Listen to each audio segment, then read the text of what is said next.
মঙ্গলবার শিলিগুড়ির ফুলবাড়ির ভিডিওকন মাঠে সরকারি পরিষেবা প্রদান অনুষ্ঠানে উপস্থিত হয়ে মুখ্যমন্ত্রী মমতা বন্দ্যোপাধ্যায় একাধিক উন্নয়নমূলক প্রকল্পের ঘোষণা করেন এবং কেন্দ্রীয় সরকারের বিরুদ্ধে ক্ষোভ প্রকাশ করেন। সভা মঞ্চ থেকে মুখ্যমন্ত্রী জানান, শুধু নেগেটিভ সংবাদ পরিবেশন করতে ভালোবাসে। কালকে 3.5 ঘন্টার ওপর সঞ্জয় টিপ্রেওয়ালের এখানে আছে, আমার সিএসরা সকলেই আছে, আমরা মিটিং করলাম। বলছি কত ইনভেস্টমেন্ট হয়েছে তো বললো না কেন? বলবে আপনাকে? আপনি কে যে আপনাকে বলতে হবে? যারা ইনভেস্ট করবে এটা তাদের স্বাধীনতা। কে কি বিজনেস করবে, কিভাবে করবেন, কোন খাতে করবেন, এ নিয়ে দুশ্চিন্তা করার কোনো কারণ নেই।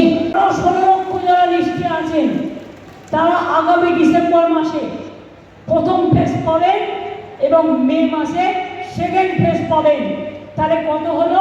12 লক্ষ, 16 লক্ষ, 28 লক্ষ হলো। আগে 47 লক্ষ করেছি এবং তারপরে আমি বলি, এই দেখুন মেয়েরা বলছে আমরা পাই, কই ওদের দিকে একটু তাকিয়ে দেখছেন না তো? ওরাই তো আমাদের ভবিষ্যৎ।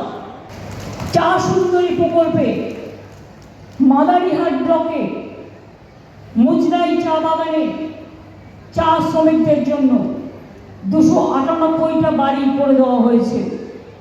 20 কোটি 20 লক্ষ টাকা। দয়া করে লিখে নিন।